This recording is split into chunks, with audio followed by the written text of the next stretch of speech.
Bonsoir, chers amis.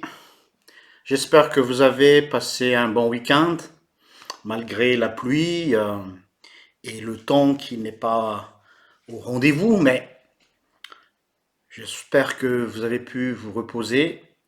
Alors, pour démarrer notre nouvelle semaine de prière, je vais vous lire un texte dans l'évangile de Jean, chapitre 1, les versets 1 à 5 et versets 9 à 14.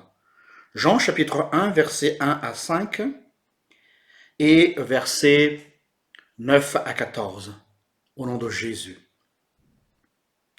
Au commencement était le Verbe, et le Verbe était tourné vers Dieu, et le Verbe était Dieu. Il était au commencement tourné vers Dieu, tout fut par lui, et rien de ce qui fut ne fut sans lui. En lui était la vie, et la vie était la lumière. Était la lumière des hommes, et la lumière brille dans les ténèbres, et les ténèbres ne l'ont point comprise. 9 à 14.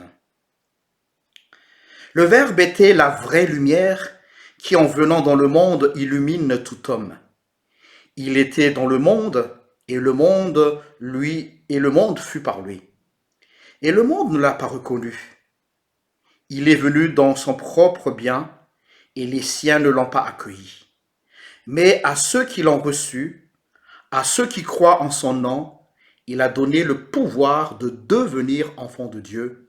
Ceux-là ne sont pas nés du sang, ni d'un vouloir de chair, ni d'un vouloir d'homme, mais de Dieu.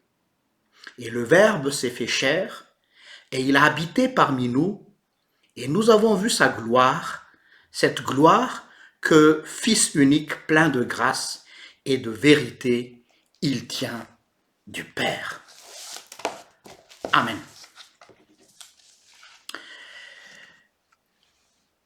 La thématique que j'ai choisie pour notre méditation de ce soir, quand on peut, on veut. Oui, vous avez bien entendu. Quand on peut, on veut.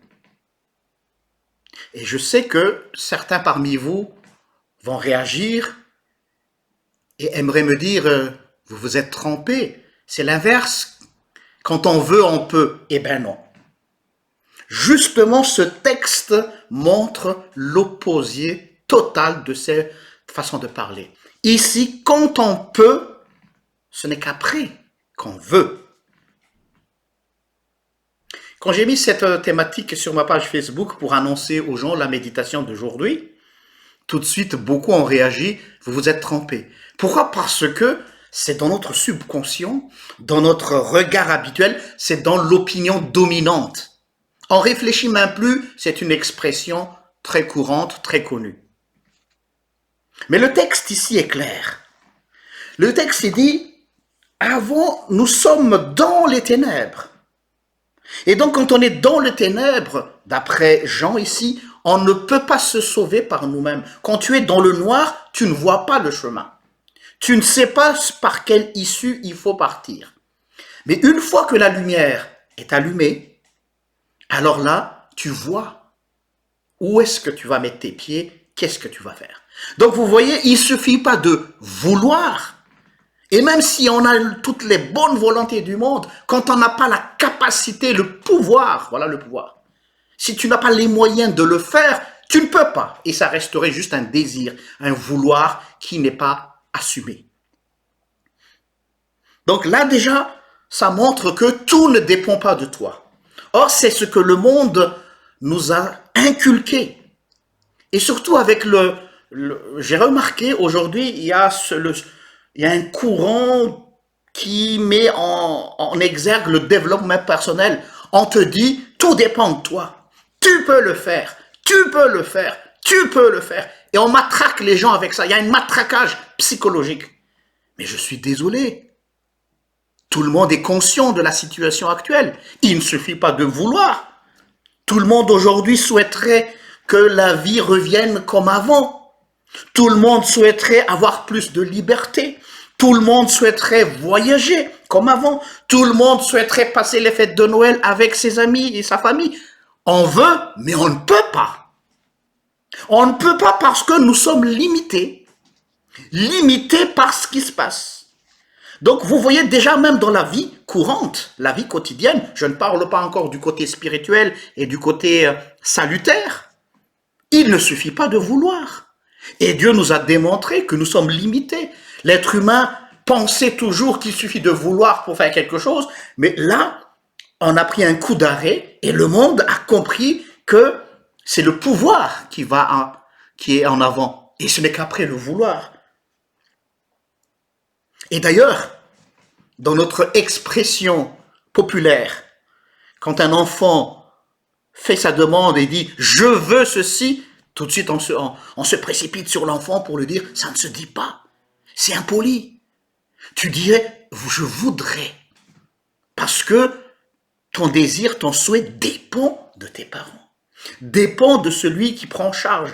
Donc vous voyez, c'est le pouvoir qui va en avant et ce n'est qu'après le vouloir. Mais je ferme cette petite parenthèse pour vous faire comprendre que cette expression que nous avons connue, quand on veut, on peut, est dépassée maintenant. Et maintenant, sur le côté spirituel, ça va encore dans ce sens-là.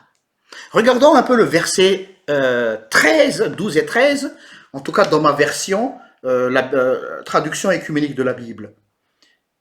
Voici ce qu'il est dit. Mais à ceux qui l'ont reçu, à ceux qui croient en son nom, c'est-à-dire le Verbe incarné, il a donné le pouvoir de devenir enfants de Dieu.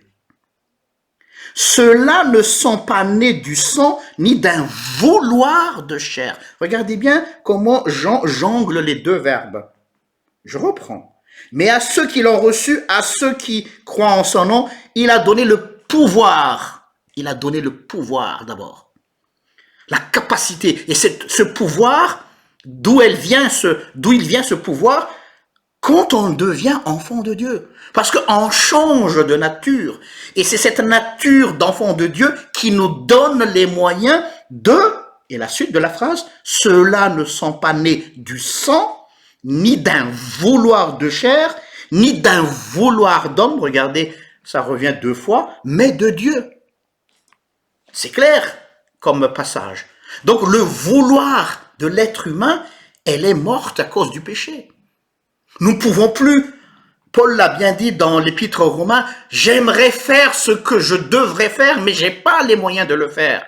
Romains chapitre 7.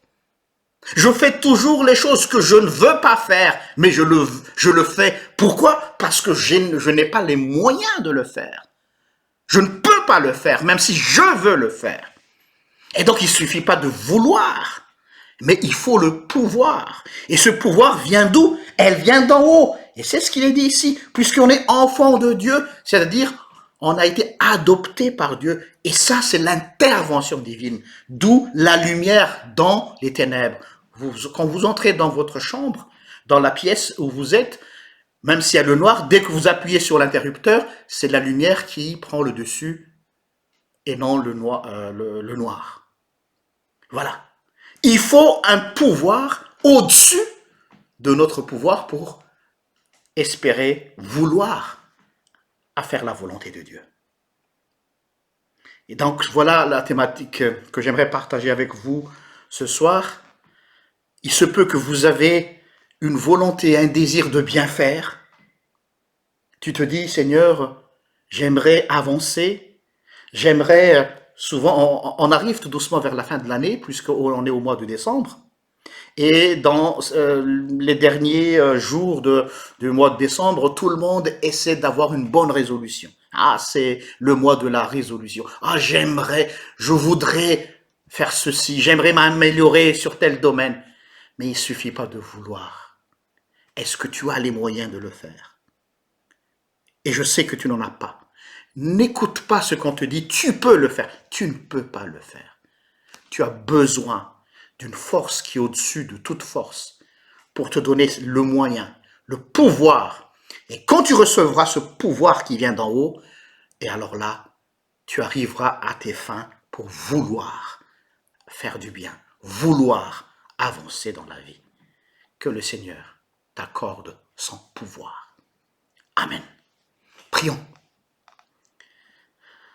Oh oui Seigneur, en entendant ce message, peut-être nous sommes un peu découragés parce que nous croyons avoir la bonne volonté du monde pour faire avancer les choses, pour changer le monde. Peut-être que nous faisons partie des idéalistes, on veut faire ceci, on veut faire cela, mais il ne suffit pas de vouloir. Est-ce qu'on a les moyens de le faire? Non. Nous sommes des êtres finis, nous sommes des êtres limités. Et c'est là que tu entres en jeu, Seigneur. Ceux qui sont enfants de Dieu, ils peuvent recevoir le pouvoir, les autorités du ciel pour faire quelque chose. Donne-nous alors ton pouvoir. Donne-nous les moyens nécessaires pour que nous puissions avancer, pour que nous puissions faire quelque chose de bien autour de nous. Toi seul, Seigneur, peux nous fournir cela. Et ça ne vient pas de notre chair, ça ne vient pas de notre pensée, mais ça vient de toi. Alors, nous sommes prêts à recevoir cette grâce qui transforme, qui change les cœurs, qui change notre vision des choses, qui change notre leitmotiv, qui change tout. Et à partir de là, tu nous pousses à avancer. Amen. Sur ce, je vous souhaite une excellente soirée et que le Seigneur vous bénisse. Je vous donne rendez-vous demain à la même heure, si Dieu le veut. Au revoir.